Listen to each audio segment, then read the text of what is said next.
So Dave, good to see you today. Today we are discussing bankruptcy in the United States, and we'd love to hear your thoughts on it. So can you tell us about your experience in bankruptcy case from your professional point of view?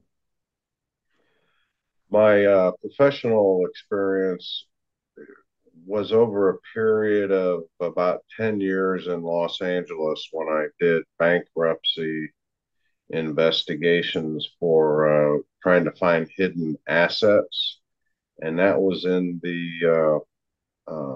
throughout the 1980s when bankruptcy was almost like an epidemic.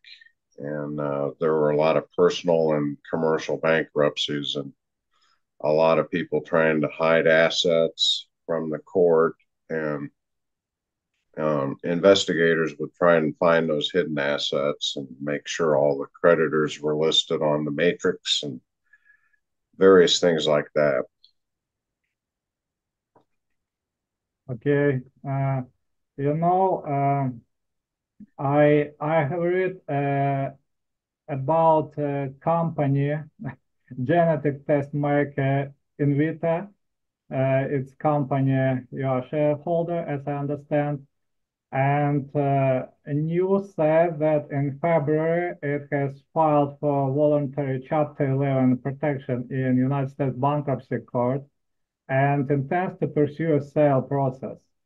To ensure its business operates as usual, Invita has requested court approval to fund its bankruptcy protection by using cash on hand. The company said, adding that it intends to transition into Chapter 11 without disrupting operations. The company said in court filing that its estimated assets were in the 500 million to 1 billion range, while its liabilities were in the 1 billion to 10 billion range. So Invita, which provides genetic testing services for various diseases and cancers in and outside the United States, added in the filing that it had around 1,000 to 5,000 creditors. In a legislative filing last November, Invita has flashed concerns about its ability to stay afloat, saying it needs to secure additional funding to support ongoing operation or to address its debt obligations.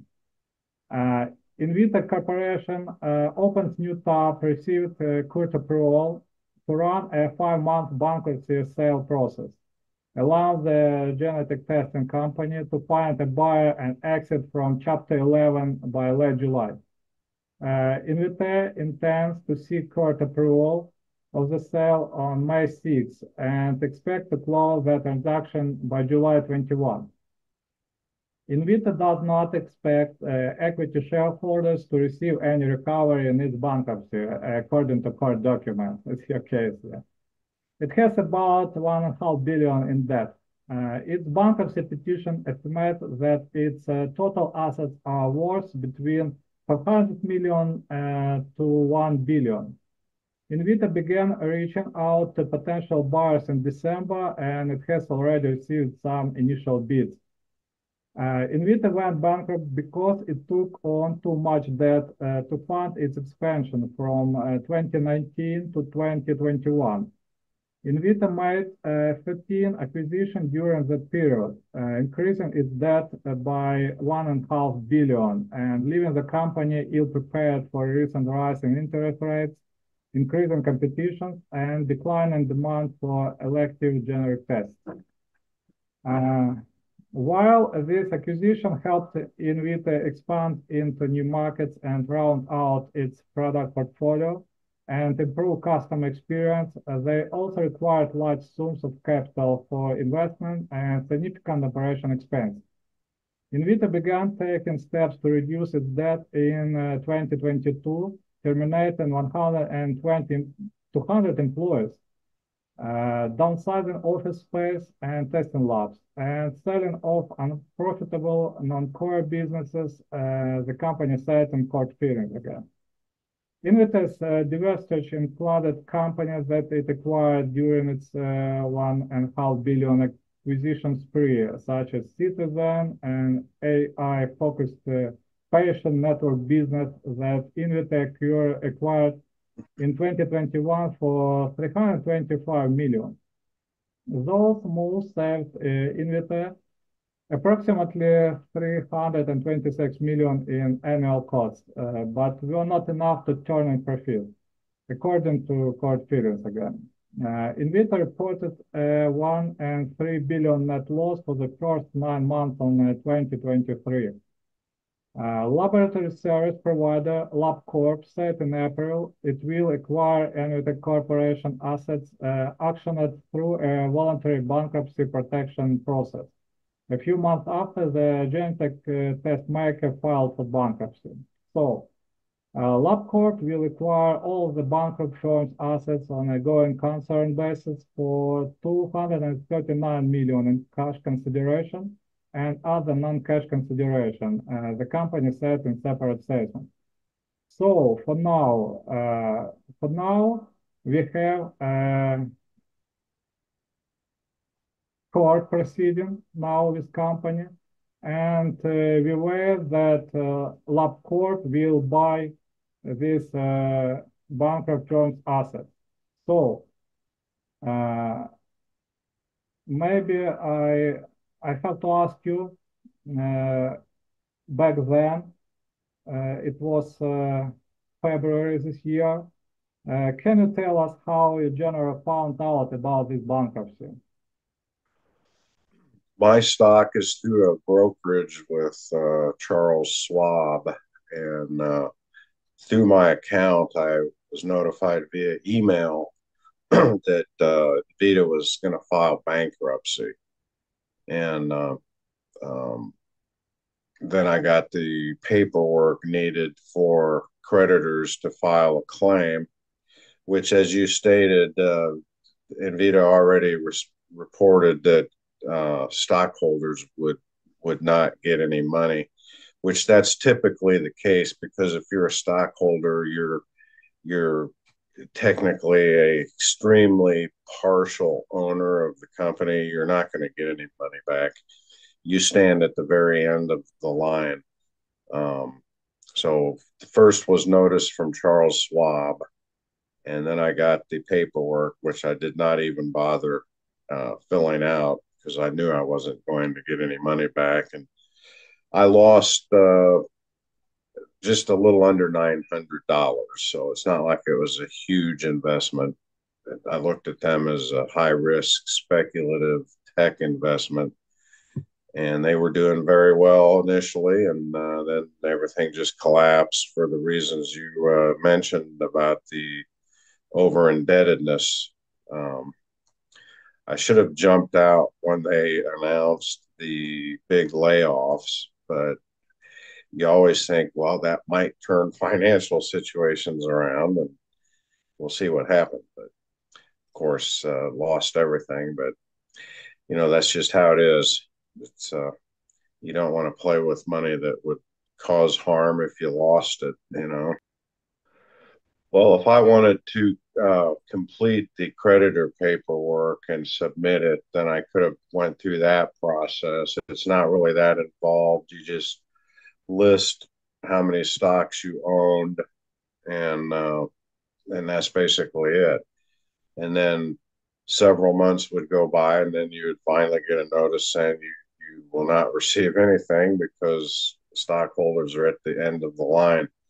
I went through this once before in the 1990s.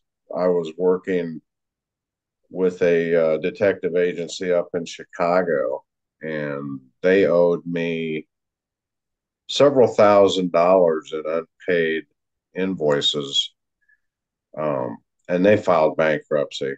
And it was the same thing. I got the notice. I did complete all the paperwork for that because that was my business and I wanted the money. And of course, in that situation, I didn't receive anything either because the agency was in such bad financial problems. There was no money at all. So both times that Chapter 11s have been filed that I've been involved in, I have received zero reimbursement on. So, and that's typically the case. Creditors don't make a big recovery.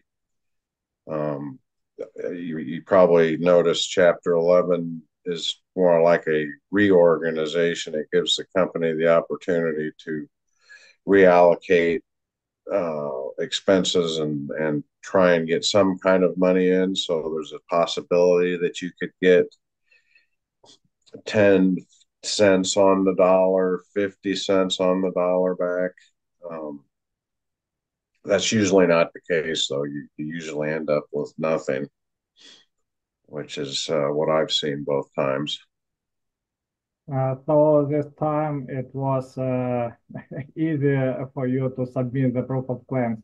Okay, and what do you think? What procedure will the company face, and what result do you expect from this bankruptcy?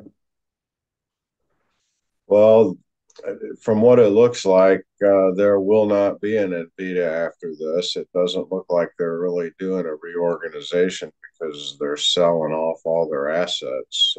LabCorp, as you mentioned, is a very large company that does blood testing and all kinds of other tests related to that. They're buying a lot of the assets, so it looks like they're going to cease to exist once this is completed. Technically, I still own the stock.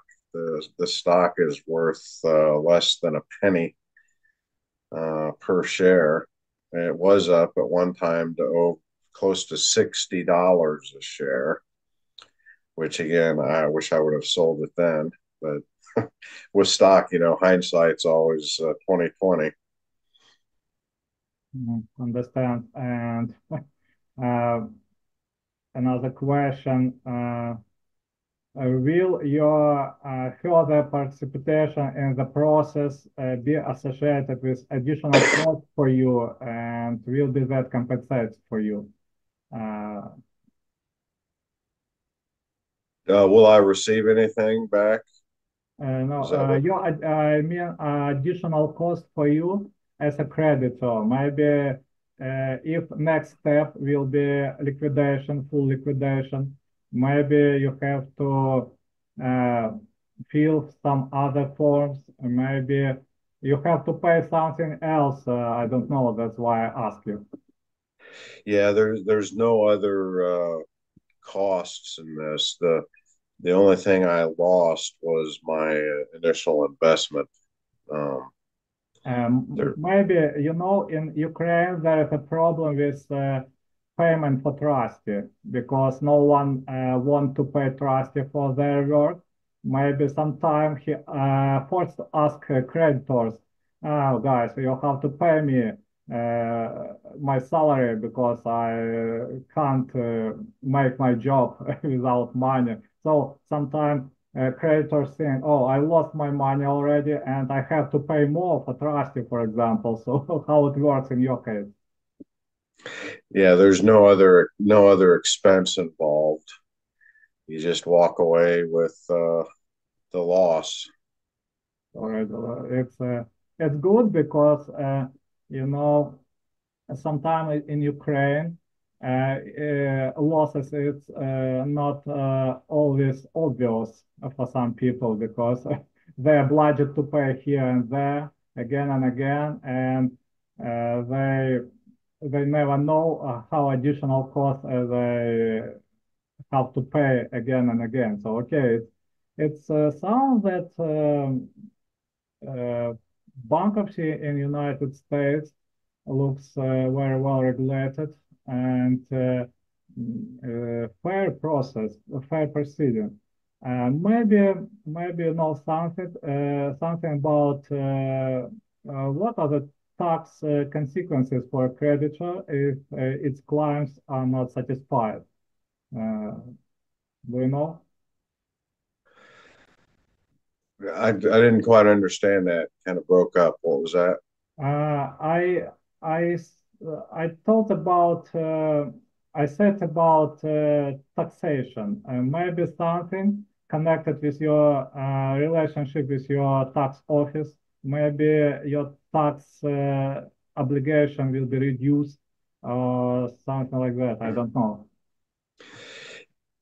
Yeah, if I had a large amount of income from stock, then I would want to take the loss from this stock as a deduction off income tax, but it was like a $850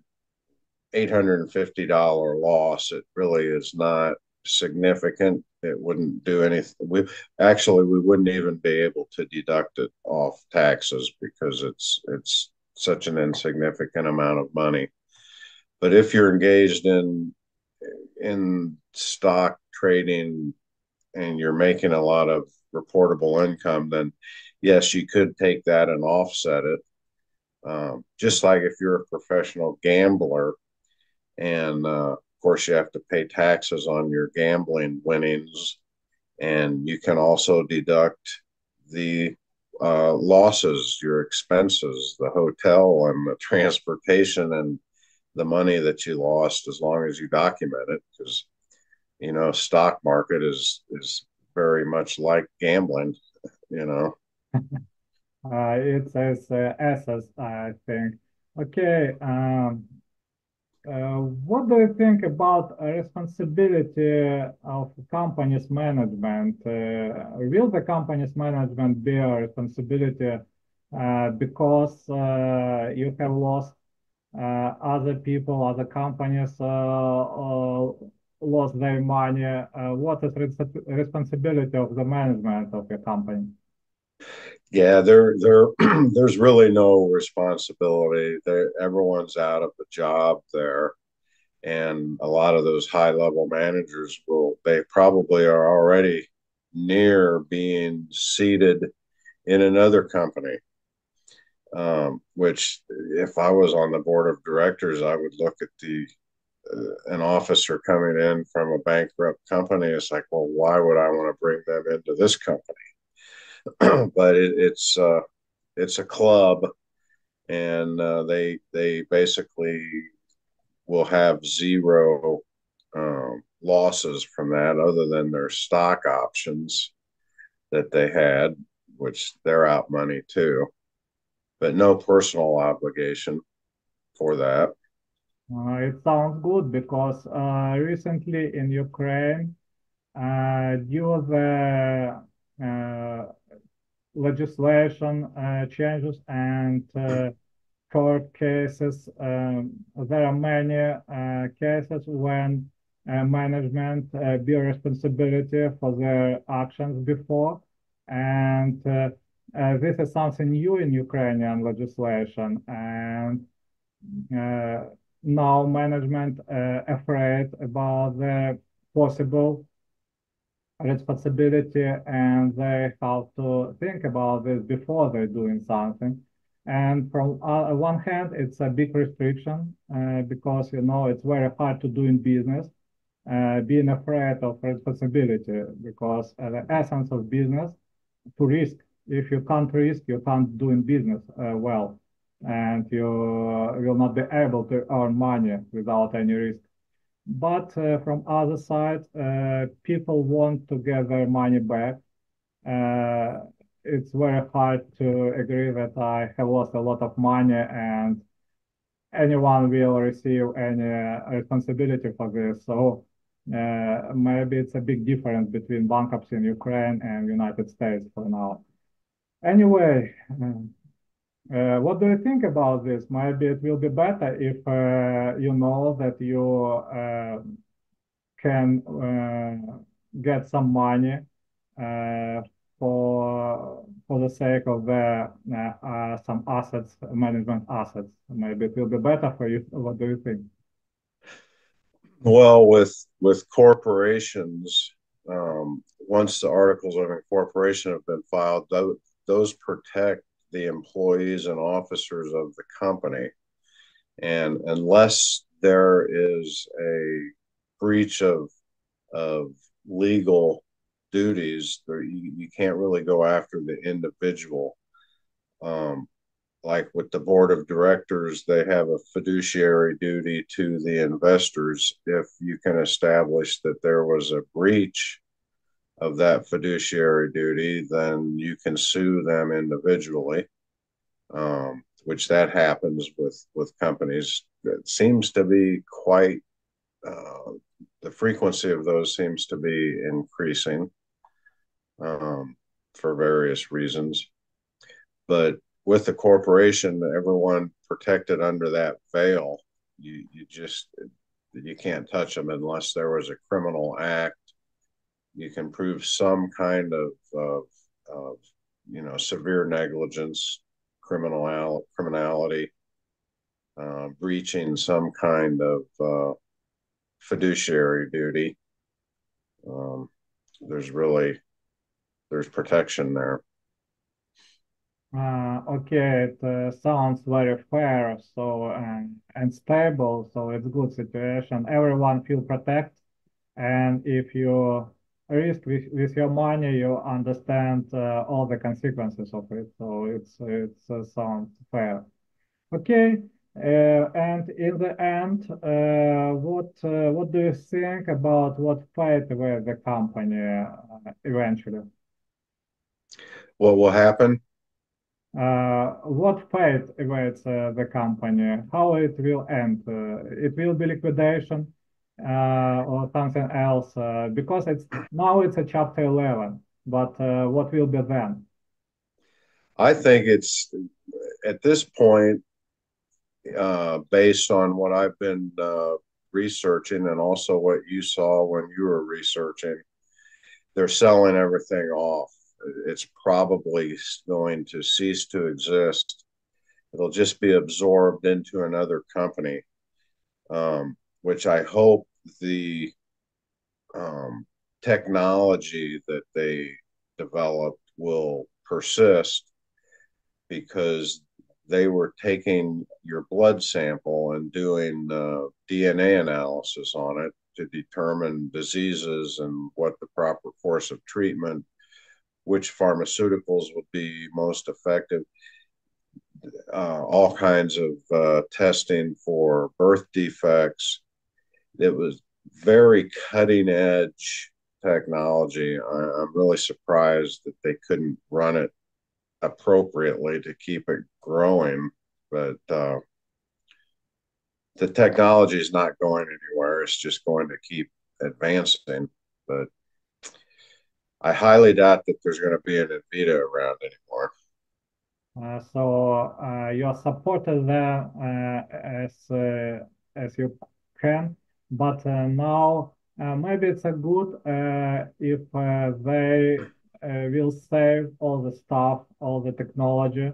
They continue to work for society, to be helpful for people, because in Ukraine, mostly when a company ceases to exist, it means that it will be just liquidation. It will be dead and buried, actually. So nothing will continue in any form. It's very, very rare cases when company continue to exist with other company. I understand that it could be some kind of merge and acquisition, but not in bankruptcy procedure, because if in Ukraine, if company goes to bankruptcy, in 99%, it means that it will die. And it will be impossible for creditors take their money back. All the people will be fired, so maybe it's still not so civilized procedure as in the United States. But anyway, we have to learn, and that's main thing, this conversation also, to show my colleagues any possibility, any opportunities. Maybe they will be interested to listen our conversation to know something new. Maybe it, in some way, this will improve our legislation, our procedures, because main thing is ideas. If you have idea, you can implement it in some way. So thank you very much, Dave. It was very nice to have you today here. Have a good day. All the best from Ukraine. Bye. Slava Ukraine. Bye. До побачення. Bye.